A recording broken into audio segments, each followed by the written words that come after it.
From SBI's Executive Briefing Center in Dallas, Texas, the most watched and listened to content in B2B sales and marketing, it's the SBI Podcast with your host, Matt Shares.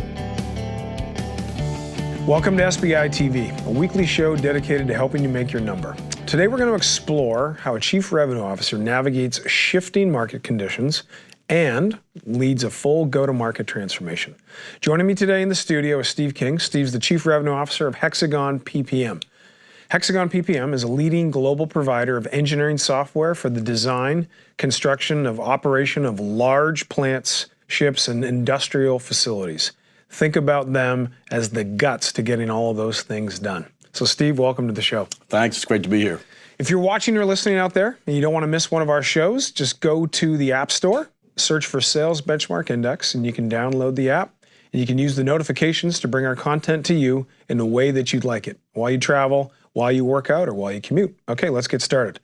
So, Steve, you joined Hexagon, and you joined at a pivotal time, right, where there was a lot of market factors relative to oil prices, et cetera, that were putting, to say it mildly, headwinds.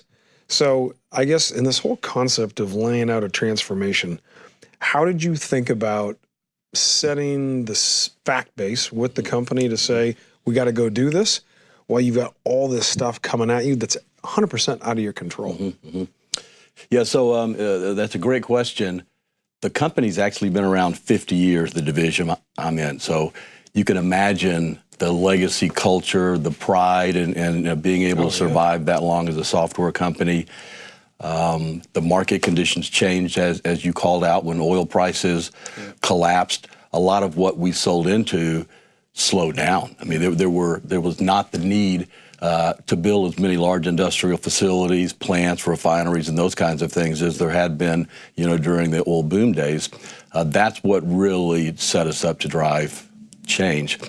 I was lucky in that the person that brought me in was president of our division. He'd come from Hexagon Corporate. Okay. He'd been there about 6 months when he brought me in. I was the first senior executive they brought in from the outside since anyone could remember. The key for me, though, was his support and our discussion about something here needs to be done, but let's diagnose what that is. and so that's really where we started. And we worked through the market condition discussion of our legacy markets, which had been expanding, weren't expanding anymore. We were making some strategic acquisitions and development bets in new areas for us, so construction being one, operations being another, and work in fabrication. And so going after those new markets really required us to change how we engage with customers and change how we're set up in terms of our organization, field structure, and almost everything else. Yeah, well, and Steve, your introduction, obviously we've known for a long time. I mean, you've grown up, you understand software, you understand changing go-to-market models. But I guess as you orient where Hexagon was, thinking back to your background, I mean, what did it most seem like based on what you'd seen in your history of where you'd been before? Yeah, to me, because I've spent a lot of time. I grew up essentially in consulting, and so kind of going through and seeing businesses that had a lot of legacy strengths, a legacy strong embedded culture, but that was working against us, and so that's kind of one of the things I saw here that I'd seen before is that. We needed to change the culture. We needed to change what we were doing with customers, our go-to-market model. We needed to bring people along. And as you started diagnosing what was required to do that, it essentially changed every aspect of the company. And so that's something I've seen before to a degree, but probably not as much as, frankly, we're seeing here right now, which is exciting, scary a little bit, but super, super challenging. So what advice would you have for other CROs when you walk into that level of culture, routine, success? To your point, sometimes decades of we've been successful can be a headwind when change is required. So when I joined, we did not have a CRO function. So this function evolved. We created this function because of the things that started, kind of coming within my organization that, that were involved with our transformation and change effort. So we didn't have a CRO. Now, of course, we do. I would say we may have too much under the CRO function, but we'll work that out.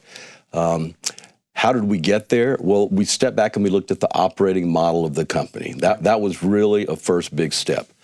And we had to recognize that strategy needed to drive development in any given year needed to be enabled for execution, and the field needed to execute.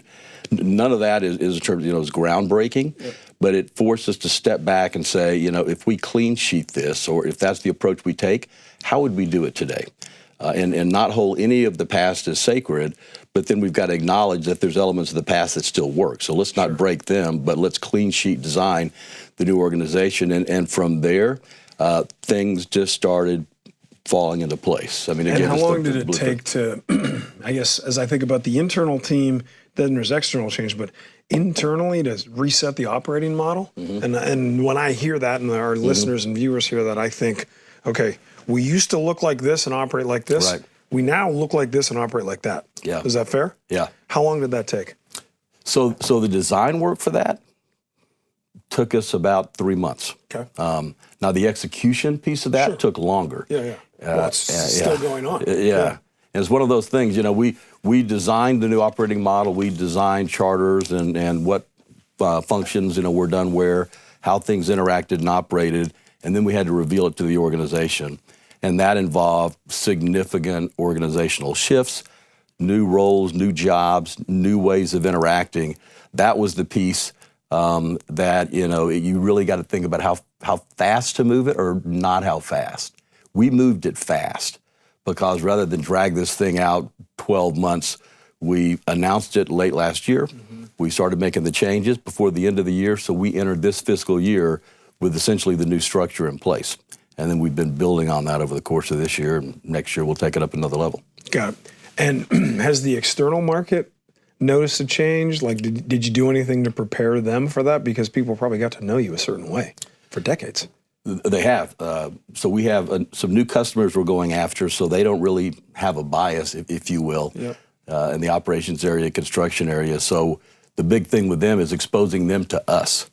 Hexagon is involved in so many different parts of the industrial world, but most people don't know that company. And we've got 8 divisions. And so explaining what we do in our value proposition to new customers is a key part of that. Changing the dialogue is another key part of that. So we made that shift from going to market with products, really an inside-out approach, to the outside in. Let's talk about business outcomes with customers. As we've done that, it's absolutely resonating. The feedback from customers is that you guys are operating like a different company now. You're talking to us different. You're helping us understand the impact and the benefit of what you sell, because what we sell is complex. Yeah. And it's not a single product. It's product plus services that have to deliver outcomes. And engaging in those conversations has up-leveled us in terms of where we talk within customers, from the legacy engineering departments now to the senior executive ranks, and it's working. All right, so Steve and I are talking about this whole concept of transformation. So that first segment, I think he did a really nice job of laying out, as you think about making a transformation, identifying what from and to looks like. And as Steve talked about, as a legacy organization with a way of doing work kind of inward out, they switched that. Business outcomes, outward in, focused on senior executive business outcomes, as opposed to, selling into a line of business with a point solution. So Steve, great to see you. Specifically, thank you so much for the contribution. Thank you, Matt. I know our readers and our listeners are going to get a lot out of that. So thanks for coming by. All right, as always, you have a choice on where you put your eyes and ears, and my team and I appreciate the time. As always, I wish you good luck as you try and make your number. This has been the SBI Podcast. For more information on the studio, SBI's Executive Briefing Center, our team, or to schedule a workshop, please visit salesbenchmarkindex.com.